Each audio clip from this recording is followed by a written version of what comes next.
This episode is brought to you by Coffee Mate. Coffee Mate is the world's biggest coffee lover because we love all the ways you enjoy. Wait. Coffee Mate can't love coffee more than me. I'm a foodie. I went to Kyoto just for a nitro matcha latte. What? Oh, I have to finish the ad. Coffee Mate, for the love of coffee. This Steve Jones Show podcast is now loading. The Steve Jones Show podcast is presented by Sunbury Motor Company, Purdy Insurance, Brewers Outlet, and NIL Game Changers.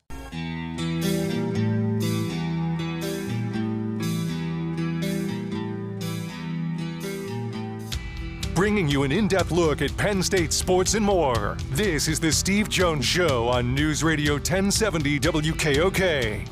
The Steve Jones Show is presented by Purdy Insurance, Brewers Outlet, and Sunbury Motor Company. Now from the Sunbury Motor Studio, here's Steve Jones. This half hour brought to you by Purdy Insurance, Market Street in Sunbury.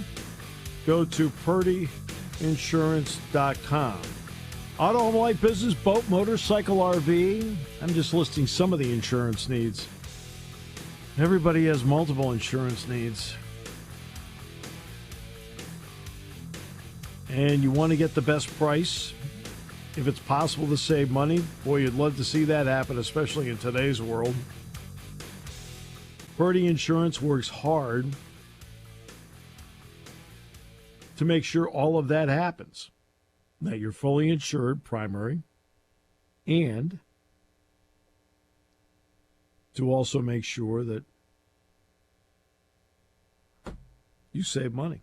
Customer service means everything to them at Purdy Insurance, Market Street in Sunbury. Go to purdyinsurance.com. All right. So, do we have Neal yet? We do. Sir, welcome, and we appreciate any team that is 2-0 with one touchdown and 8 field goals. We welcome you. You know, it's great to be here, and that's just not a stat that you see very often, but it seems like this might be the thing for this season. You know, two weeks in, teams aren't throwing successfully all that much, and scoring's dropping, and we're waiting to see what the league's response is going to be. Yeah, I'm anxious to see what the league's response happens to be. Before I get to the Steelers, we had an entire off season where offensive coordinators have been dissecting defenses from the previous year. And we all know what the influence Cover 2 has had on taking away big plays and creating 8, 10, 12-play drives. Are you surprised that offenses and coordinators have not adapted better? Because we're seeing it's actually getting worse, not better. You know what the root of that answer is? It's always been kind of a chicken versus the egg thing. Is it the coordinator? Is it the players? Yeah. To some degree, I think everybody would agree that it's both. But I think what we're seeing, just based around looks around the league, and a lot of this is kind of rooted, too, in anecdotal evidence. There's a lot of hyperbole involved with it. I think quarterback play itself at the bottom level is way lower than it usually is. And the top is not holding out the way that it has in the past to kind of bolster the numbers a bit. We haven't had a quarterback with a tremendous game yet, but we've had a lot of really bad ones. Mm-hmm. 8 quarters of watching Bo Nix. I can't imagine anybody outside of maybe Bo Nix's family thinks that he should be in the position that he's in. Bryce Young, it was almost merciful that they announced that they're not going to play him next week. There are a lot of teams that are struggling to figure everything out. And my opinion is quarterbacks haven't been able to bail out coordinators who otherwise haven't done all that good of a job.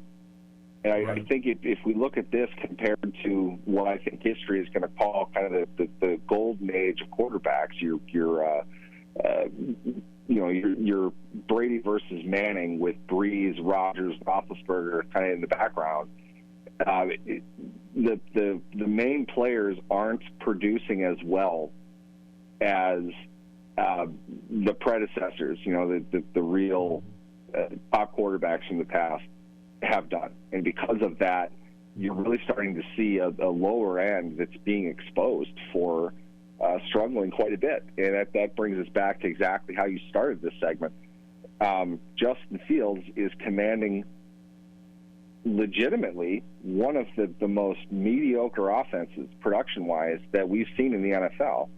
And they've had both of the games they've played in fairly well under control offensively. And they haven't played well.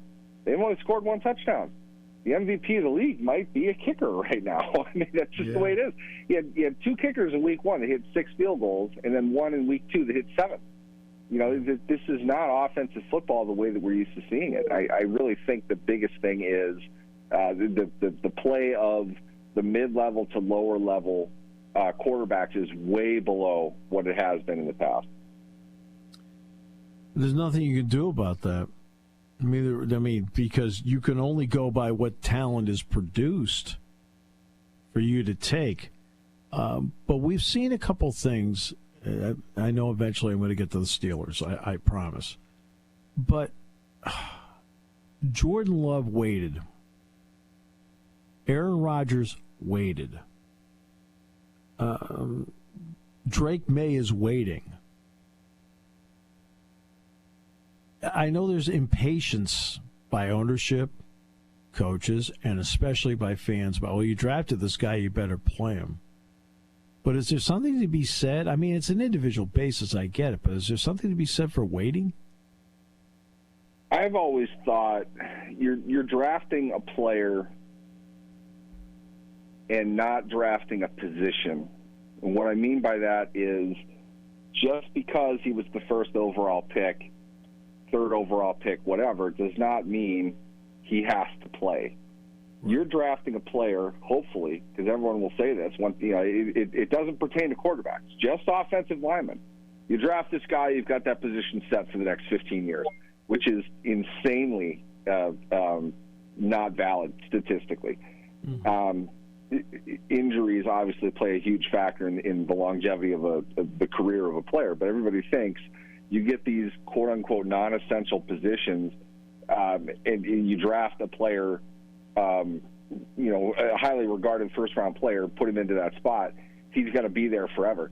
The quarterback, though, is not only going to be there forever, but the entire length of his career is not looked at all for the quarterback. It's immediately. Yet that's the position that's the hardest to learn, the hardest to pick up immediately, and requires the most work by an entire coaching staff to get ready to play each week. So Caleb Williams, it's kind of funny. He's not getting nearly the amount of criticism that other first overall picks who have struggled in 2 games is getting. He's not playing particularly well. They're asking him to do a lot of stuff that he hasn't done to this point, and he's not living up to that. I'm not criticizing him in a way that requires punishment. It's just he's not playing well. Their team overall is not playing well, but he is not playing well.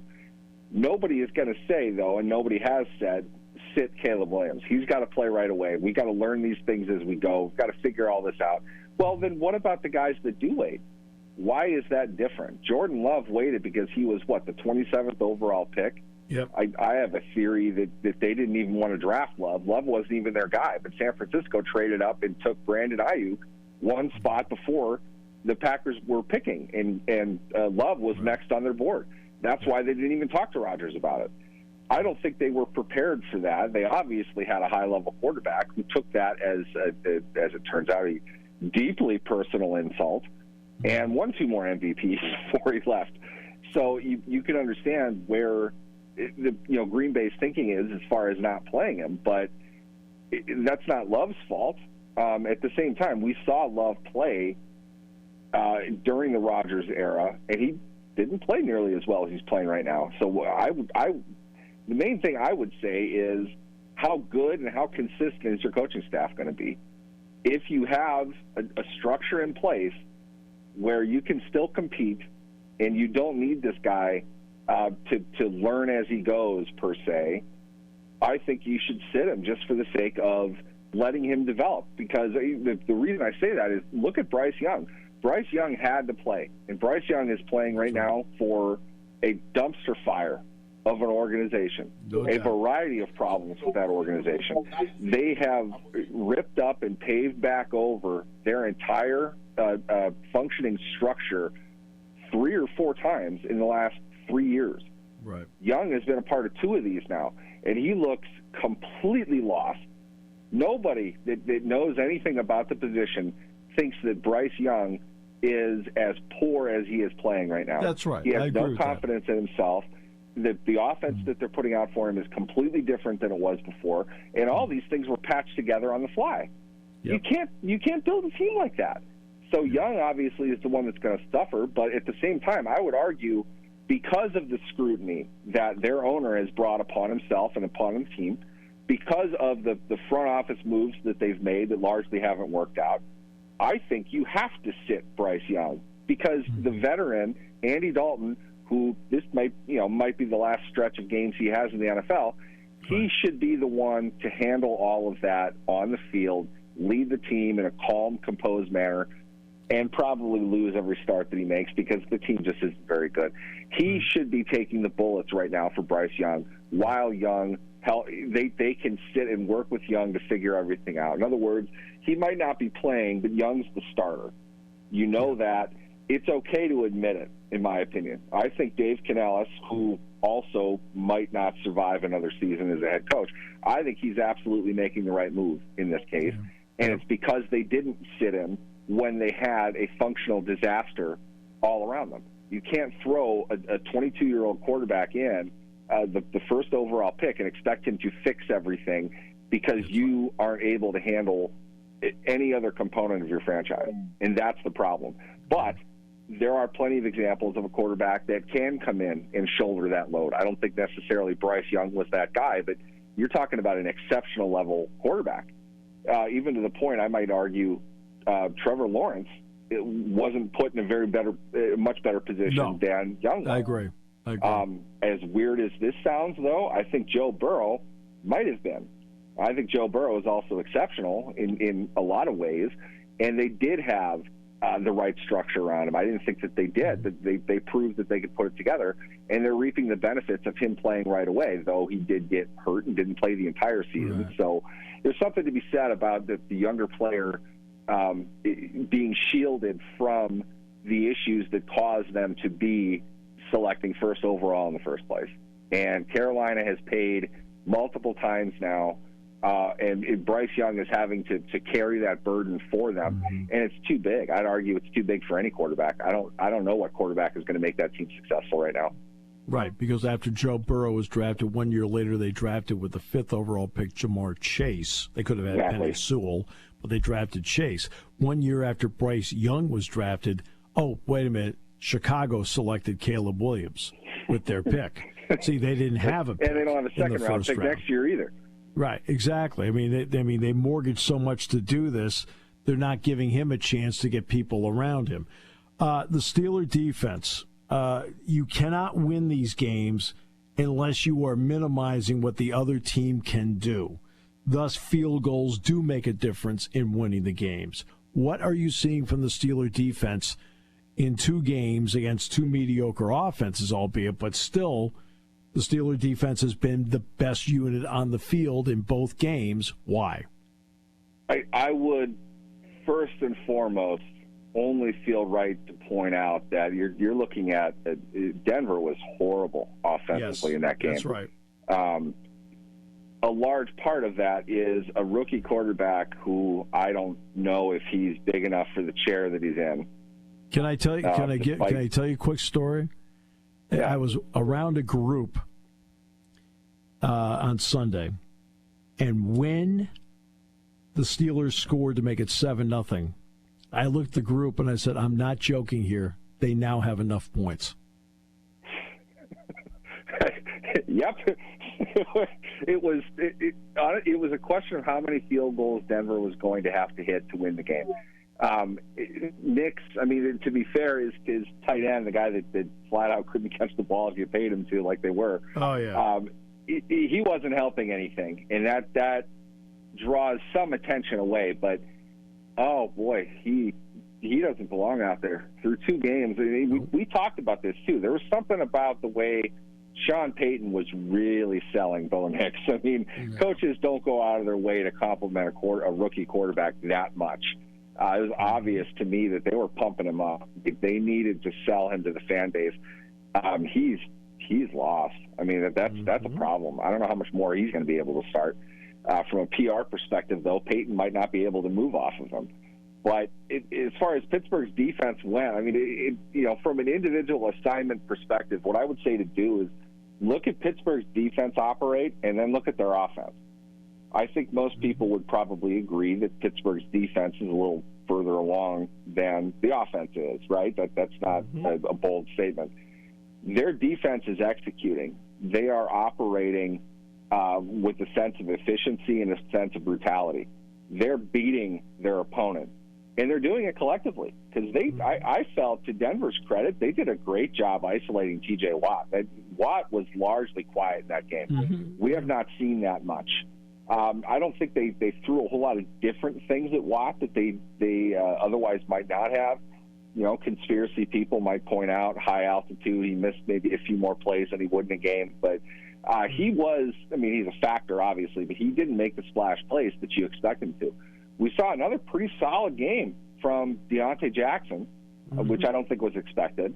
And I think Joey Porter Jr. also played a really good game. They're getting plays from their safeties, the ones not named Minka Fitzpatrick, which is different for Pittsburgh. We haven't seen that in a while. And I think they're getting outstanding play from their linebacking group. So they're operating like veterans. I think that unit, we will see very strong play consistently because it's not fluke effort. That doesn't mean Justin Herbert doesn't change Denver's offense if he's in there. They've got Herbert at maybe a little less than 100% this week, but you're going to see a much better fundamental offensive team. That's going to be pure smash-mouth football. Can the Steelers hold up to that? That's the one issue with their defense that I might get into a little bit. Giving up some chunk plays on the ground. I think a team that's really going to want to isolate the run, focus on that primarily, and play a low-scoring game back at them the way the Steelers want to play it. I think basically the Chargers will give them a real good contest. And I think Justin Herbert, along with that, is vastly superior than the performances we saw from the last 2 quarterbacks. They can make a little bit more things happen. This is a much better opponent for them to play to find out how realistic they are defensively. 2 games against 2 probably inferior teams. We'll see, but I really like the direction it's going. J.K. Dobbins is a terrific running back. He performs well in Harbaugh's system. Herbert's already got 3 touchdowns. And by the way, the 3 rookie starting quarterbacks in the first 2 weeks of the season have combined for exactly 0 touchdown passes. So far, so good. Offensively, here's the big question. Can they generate enough to win? They have found 2 ways to do that. Asking them to do it a third time, in my mind, is pretty tough. Steelers used to be invincible in their home opener. They haven't been the last couple of years. I don't feel great about this for Pittsburgh's chances unless this is a week in which the coaching staff is relentless on them offensively as far as their discipline and as far as their operational execution goes. That was the primary concern. I noticed you didn't bring up Broderick Jones and whatever happened to him over that stretch of play. I did. I don't know, but wow, that was something. So you don't see that very much. In like a 5-play sequence, there was one. It wasn't procedure. You had 2 holding penalties and a false start. That's what it was. He had a solid rep, called for holding, beaten on a play, and called for holding on maybe the best pass of Justin Fields' career. That negated another 40-yard completion from this offense. they don't have many of these shots, and their own players are taking them away from them when they are executing them. I will say this, and I feel I owe this because I've been probably one of the more outspoken critics of George Pickens to this point. He looks fantastic. Yeah, he has done a great job preparing himself to be an all-level, all-route type of receiver. He's got an inside route now. He can run a slant. He can run a short post. He wasn't doing that particularly well before. They've got him doing it. They need to find ways, though, to get half of the defense off of him whenever he moves off the line, because that's what's happening. And they're not going to move until that happens because they're not running particularly well, which, you've got rotating right tackles, one of which appears to be playing against you in the time that he's in there, and the other one is making his first start along with the second starts of your left guard and your center. You've got some continuity problems on your offensive line quickly into the season. They've got to get right with that. They've got to be able to run the ball a bit and then start working in the play action and the rollout stuff that Fields can excel with. That's where the big plays are going to come from. But that's a long sequence problem. There are only so many practice sessions that they're going to get. They've got to fix all of that, though. But when they do, I think, you're going to look at, the potential of a few explosive plays in there. Maybe, this is crazy for the Steelers over the last 3 years, a game in which they score 2 touchdowns. They might be able to do a little something on offense. And this is going to be a really tough defense. I think they might give up yards against the Chargers. Like you said, Dobbins is playing real well, and Harbaugh is going to feed him until he, falls apart. And I don't mean that comedically because, his injury history and everything. But he's a great player. We've always known that he's a great player. It's going to be a tough test. Offensively, they've really got to get, to a point where they are functional operationally. Cut the penalties out. Be where you're supposed to be, make your blocks, and get up the field. And I know that sounds simple. It's a Pop Warner strategy, but Arthur Smith's offense is there. You can see it. They're doing things that will work. But from an execution standpoint, that has not gone well for them through 2 games. Okay, I know we're running out of time, but I do have to ask this. I'm watching the Texans-Bears game the other night. There's an interception down the sideline. They called a pass interference in the center of the field about 30 yards away from where the pass was thrown, and you could see the entire time the pass was going to be thrown there. My biggest issue with officials on the field is that if only call stuff that affects the outcome of the play. In other words, there's a holding penalty, it gives the quarterback time, it affects the outcome of the play, right? If you spin a guy around the middle when they're not even looking there and you throw it over here, hold the flag unless they throw in that direction. There are too many penalties being called right now, in my opinion. Neal, your thoughts? Which I think that's an excellent question. I've said this through 2 games. There are way more penalties, it seems, going against offense than there has been in the past. Yes. Steelers fans are quick to point to the offensive pass interference against George Pickens. That was a horrendous call at the NFL level. They don't make that call. I remember what you're talking about as far as the Bears and Texans game goes. You're right. If you look at the rule, look at how they define holding. The play needs to be there for it to be called. If it's away from the ball, they're not calling you for holding. And there's just much more of that than there needs to be, I think, and maybe that's contributing to the lower scoring. I'm not sure. Always a pleasure. Thank you, sir. Appreciate it. Can't wait to talk next week. Absolutely. Thanks for having me, guys. Neal Coolong on the show today, brought to you by Purdy Insurance, Market Street in Sunbury. Go to purdyinsurance.com here on News Radio 1070 WKOK.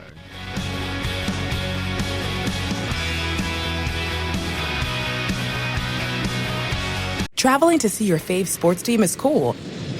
But traveling with Amex Platinum for the big game is even better. Right this way. With access to dedicated card member entrances at select events, you can skip the line. And one. And with access to the Centurion Lounge, he shoots a 3. You can catch the next game on the way home. That's the powerful backing of American Express. Terms apply. Learn more at americanexpress.com/withAmex. Card member entrance access not limited to Amex Platinum Card. Sunbury Motors Ford in the North 4th Street Auto Plaza is having their fall kickoff blitz. Savings of up to $12,416 and financing as low as 0%. Score a great deal on the award-winning 2024 Ford Bronco Sport, and SMC has 18 in stock, priced from as low as $29,965. Sunbury Motors is going to give you a Hail Mary of a deal on over 50 2024 Ford Escapes, priced as low as $27,915. Plus, get 1.9% financing for 60 months. SMC is the Hall of Fame of Ford F-150s, with 35 available, with discounts of over $12,000, and they are slashed to the lowest price of the season, starting at only $48,859. Don't let the play clock run out on these awesome deals, as the final drive of savings ends Monday, September 30th. Sunbury Motors is a 5th-generation Ford dealer, proudly owned by the Mertz family for over a century.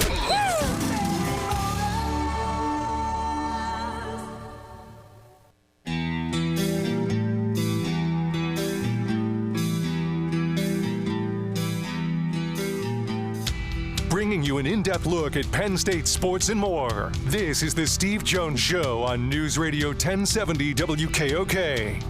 The Steve Jones Show is presented by Sunbury Motor Company, Purdy Insurance, and Brewers Outlet. Now from the Sunbury Motors studio, here's Steve Jones. And this half hour brought to you by Sunbury Motors, 4th Street in Sunbury. Sunbury Motors Kia, routes 11 and 15 in Hummel's Wharf, and online at sunburymotors.com. Ford, Kia, Hyundai, the best in new inventory. Great pre-owned inventory with the Sunbury Motors guarantee. That means a lot, by the way. I mean, that means a lot. I mean, it just eases the buying experience with a great staff that helps you out from financing to inventory. They do it all. And a great service department. Inspections, routine, difficult to handle it all at Sunbury Motors, 4th Street in Sunbury.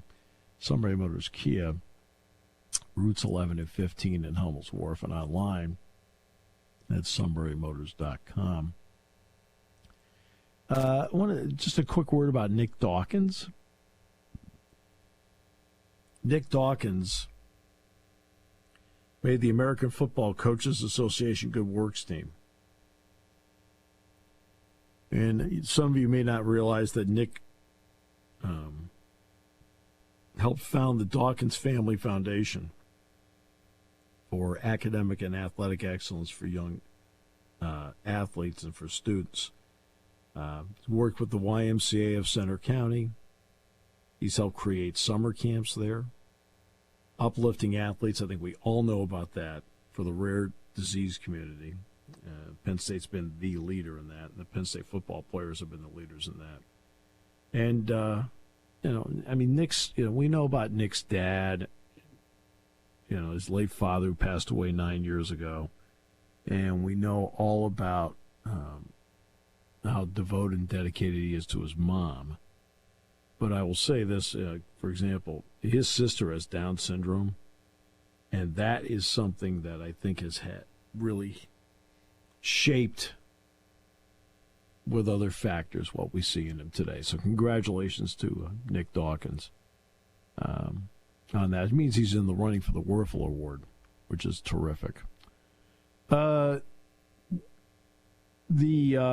was talking about officiating earlier. Very hard job, please. I couldn't do it. Suit says he could do it. It's so sad. Sue says he can do a lot of things. I know you're concerned, I can tell. Jack of all trades, master of none. Oh, that was just so cruel, but so well delivered. All right, so, but what do you think? I mean, now, look, it's very difficult, and the last thing I want to do is discourage people from getting into officiating. I don't care whether it's the junior high level, the high school level, college pros. So I would never want to discourage it. But I think there has to be a little more common sense in what we're seeing. What is your thought? I agree with you up until a point, just because, my only thought negatively is we're asking these guys to officiate a super fast game, and now you want them to have to make another decision that's kind of, it's kind of your opinion if the ball, I think that the play you're talking about is pretty obvious, but there are some plays that are not quite as obvious as that one where, the holding is away from the play and the ball doesn't come from that way. And I just, there are too many plays I'm seeing, Todd, where the penalty's away from the ball. Yes. See, and that's what I'm talking about. You're allowed to hold the flag as long as you need to. And see, that's the issue I'm having here. The issue I'm having here are the number of penalties being called away from the ball. I mean, how many times now we've seen guys like accidentally float downfield by a yard or two? Oh, it's a penalty, and it's not affecting the play at all. If it's affecting the play, throw the flag. In other words, you can, if you're an official, you can wait a moment. Like Juergens floated out last night, maybe 1-2 yards downfield. Yeah, is he downfield? Yeah. But he wasn't even touching anybody. So does it affect the result of the play? No. Like, come on. There's got to be more common sense out there instead of, hey, you did it. We're done. No, the ball's over here. The penalty's over here. Now, if a guy over here takes a swipe at a guy, you got to call it. But if they're tangled up over here and the quarterback never once looks over there, why am I calling that penalty? That's my point. There's too many away from the play penalties. You're like, where'd that happen? The other part of this is the thing that I've noticed watching the first 2 weeks is, we had all the controversy in the first Thursday night game last year with the Chiefs tackle leaving early every time. And that seems to be they seem to be allowing that now.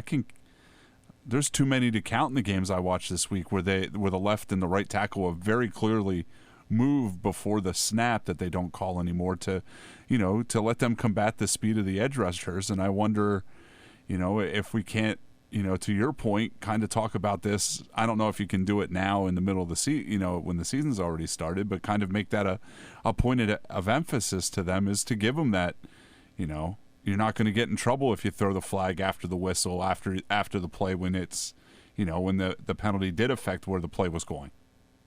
Yeah, every time I turn around, there's some other penalty away from the ball. Now, are there penalties, again, does it affect the play? And Dick Girardi and I talk about this in basketball all the time. There'll be some off-the-ball call, and we're like, what does it have to do with the play? Well, what does it have to do with the play? Nothing. Don't call it, okay? Just don't call it, okay? Now, I'm talking about something that's, like, besides something that's rough. Something that's rough does bring with it a different, that's the best way of putting it. It brings with it a different level that you have to take care of and clean up. But if it's something away from the ball, what are you doing? Come on. Okay, is it giving one side or the other an advantage? And there were several calls in the Houston game. I'm just pointing out that one in the middle of the field.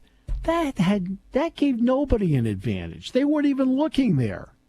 Keep it in your pocket. Oh, and by the way, if he looks off the guy and then throws it over the middle, now throw the flag. There's no need to do it. I mean, and I see it all the time. Every time you turn around, there are so many offensive penalties in games now. Neal's right about I realize I'm pointing out a defensive penalty, but there's so many offensive penalties now. It's affecting what we're watching in terms of good offense. I was watching the Steelers game when he mentioned that Carl Pickens play, and I just wonder, Carl Pickens, I'm not showing my age at all, am I? I just wonder if, that's a point of emphasis is the rub and the screens on the short passes when the other receivers rubbing the defensive back, because I've seen that called a lot more this season than they have in previous seasons as well. Yeah, but again, what does the rub do? The rub does, bring with it an advantage, right? Yeah. Well, Okay, that's so what it's there for. right. That's what you're trying to gain. You're trying to gain an advantage. And I think that's the issue that you're looking at on that particular play. Now, there are times, is it disguised sometimes? Yes, it's disguised sometimes. But most of the time, sometimes it's just an accident. Like, I don't think he meant to do that. It's just the way he ran the route. And then there are other times where you look at it and go, okay, that's, they're obvious what they're trying to do here. But they're throwing so many flags. And I want to bring up one other issue, and that is the lack of play in the preseason. The lack of play in the preseason is causing some of this. Not by the guys committing penalties, but how many times have you heard me say along the way that the preseason is where you over-officiate so you let everybody know what you're going to be calling during the season? Except the guys aren't playing in the preseason. So they can over-officiate all they want. It's not affecting the guys playing the game. And guess what? It's not till the early part of the season we're actually playing. And that's why you have the issue that you have, because now they're trying to tell them what the point of emphasis is now as opposed to the preseason when it doesn't matter.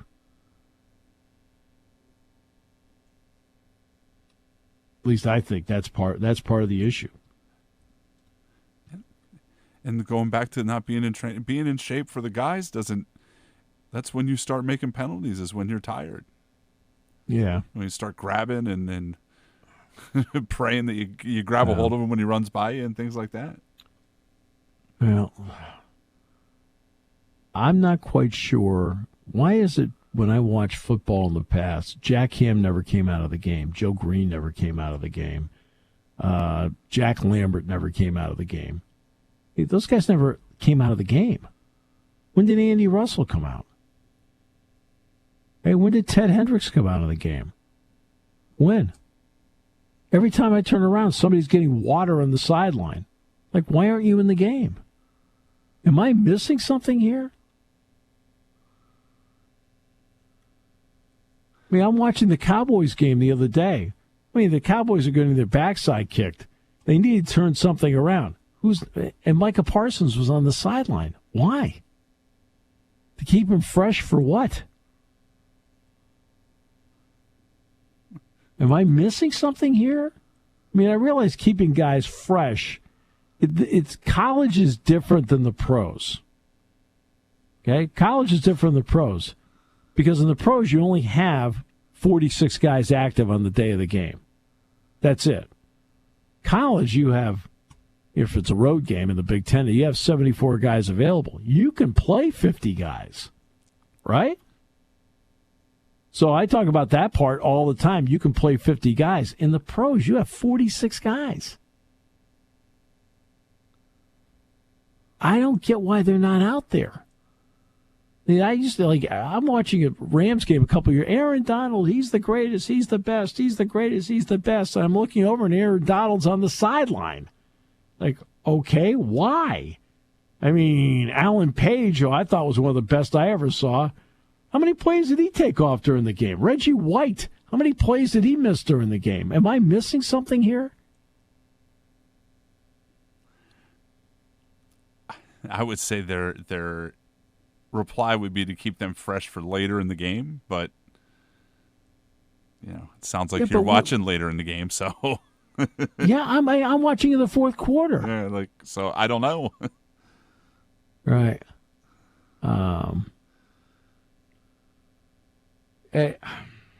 Again, college football's different because of the roster size.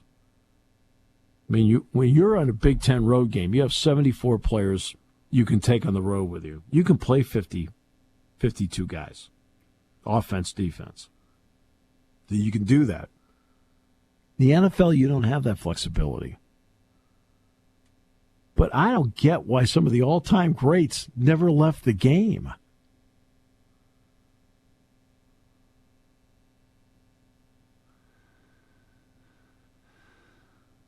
You see what I'm saying? It's the fourth quarter. And I remember complaining. I was talking to T. Frank, in fact. I said, why is Aaron Donald in the fourth quarter on the sideline when the game was on the line? Well, they're trying to keep him fresh. I said, fresh for what? They need him now. What the heck? It's like, what are we doing here? Maybe I'm way too old school on this. But I don't know. I must be missing something. College is different. You have a bigger roster. So how many different guys do you have to play Aaron Donald's position when you have 46 guys? I mean, remember, NFL teams are only carrying like 7 or 8 offensive linemen because of roster size. Some teams 7, some teams 8. And you better have the 3 that are backing up. You better be able to play multiple positions because of roster size. I feel like I'm missing something here. Like, okay. I'm not going to understand a pass rusher has to come out when they're chasing all the time. That I do obviously understand. But goodness gracious. I'm seeing key parts of the game. I'm like, I'm missing something here. Right? Don't they need you now? All right. Back with more in a moment here on News Radio 10. Now, the Eagles could have been rotating guys in the front line last night, but nobody would know. Not one of them could get to the quarterback. Here on News Radio 1070 WKOK. Party time, game time, or just fun time. Doesn't matter what time it is because it's Brewers Outlet time. The Beverage Supermarket has the area's largest beer selection. Imports, microbrews, ciders, and domestics. Pick from over 100 ice-cold 12-packs and dozens of 24-ounce singles. Soda, snacks, hot sauces, fresh roasted peanuts. Make it one-stop party shopping, and don't forget the pickle bar. So whatever you're celebrating or just doing it up, Brewers Outlet, Reagan Street, Sunbury wants to see you. And thank you for your years of patronage. Hi, this is Season. For over 100 years, the Purdy Insurance Agency has been protecting families and businesses of the greater Susquehanna Valley and beyond. With the experience of our trained and knowledgeable staff, you can rest assured that your needs will be evaluated and met by some of the industry's best representatives. No matter what your insurance needs are, call Purdy Insurance today at 570-286-5855. Visit our website at purdyinsurance.com or check us out on Facebook to see what we can do for you.